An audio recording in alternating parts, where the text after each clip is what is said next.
ছবিটা ভাঙলেন কেন আপনি? আমি ইচ্ছে করে তো ভাঙি নাই। এই পুরো বাড়িতে আমার মায়ের একটা চিহ্ন তো আর বাকি রাখলেন না আপনারা। এভাবে কেন বলতেছো বাবা? তুমি তোমার মায়ের সঙ্গে এভাবে কথা বলছো কেন? মা? কে মা? আপনি আমার মা। ওনাকে বলে দিয়েন যারে তারে এনে আমার মায়ের জায়গায় বসাই দিলেই সে আমার মা হয়ে যাবে। ইভান, তোমাকে কিছু না বলতে বলতে তুমি হাতের বাইরে চলে গেছো। এতদিন সবকিছু আমি সহ্য করেছি, মেনে নিয়েছি। সামান্য একটা ভুলের জন্য এতটা বছর এরকম করা কোনো মানেই হয় না। ওনাকে বলে দিয়েন এটা কোনো সামান্য ভুল ছিল না।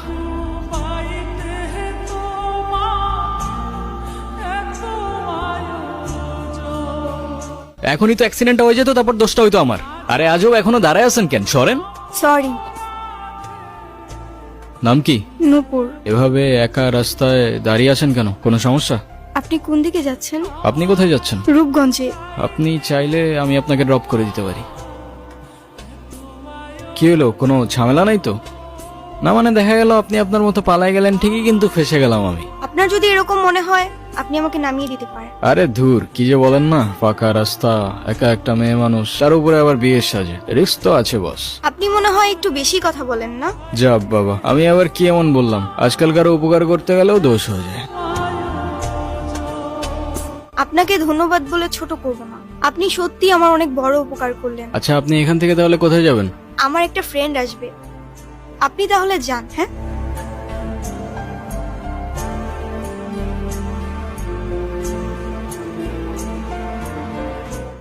আপনারা আমি কয় জানি দেখছি, বুঝছেন?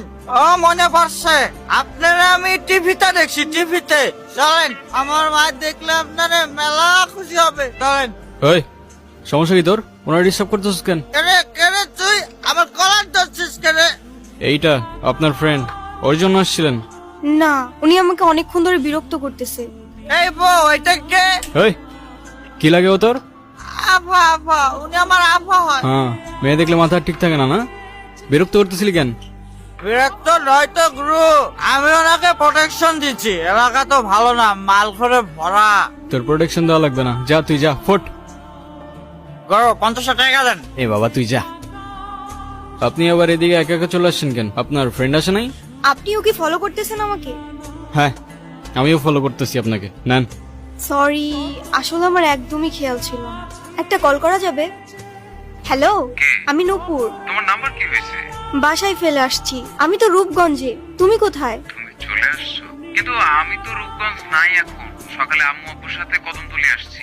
তোমাকে না কালকে বললাম আমি রূপগঞ্জে আসতেছি। ও সরি সরি, আমার তো খেয়ালই ছিল না। তো আমি এখন একা কি করব এখানে?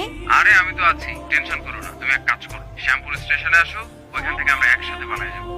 আচ্ছা ঠিক আছে। আপনি কি আমাকে একটু শ্যামপুর স্টেশনে পৌঁছে দিতে পারবেন? ওকে, চলেন। ঠিক আছে তাহলে, আই গেস আমাদের জার্নি এখানেই শেষ। আচ্ছা, আপনার বয়ফ্রেন্ড কই? আসছে নাই? আসছে হয়তো। আচ্ছা, আপনার ফোনটা একটু দেন তো।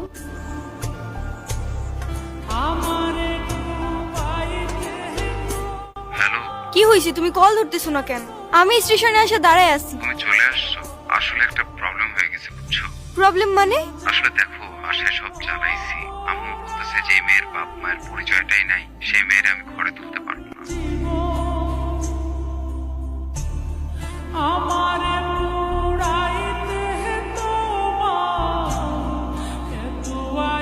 নেন। শহরের মানুষগুলোর জন্য রান্না করে লাভ নাই। আজকাল মানুষের 2 দিনে ভালোবাসা হয়, 3 দিনে পালাই গিয়ে 4 দিনে ডিভোর্স হয়ে যায়। আপনার তো তাও ভাগ্য ভালো, আগেই কাহিনী শেষ। আচ্ছা, আমার সাথে বারবার কেন এমন হয় বলতে পারেন? সে যেহেতু আসে নাই, আপনি বাসায় ফিরে যান। না, আমি আর ওই বাসায় ফিরতে পারবো না, আর কখনো ফিরতে চাইও না। ঠিক বুঝতে পারলাম না। মা বাবা হারানোর পর আমি আমার মামা বাড়িতেই বড় হই। মা বাবার ভালোবাসাটা কি সেটা আমি কখনোই বুঝে উঠি নাই। আমি ভাবতাম মামা মামির মধ্যেই হয়তো আমি আমার বাবা মার ভালোবাসাটা খুঁজে পাবো, কিন্তু আফসোস। কিরে,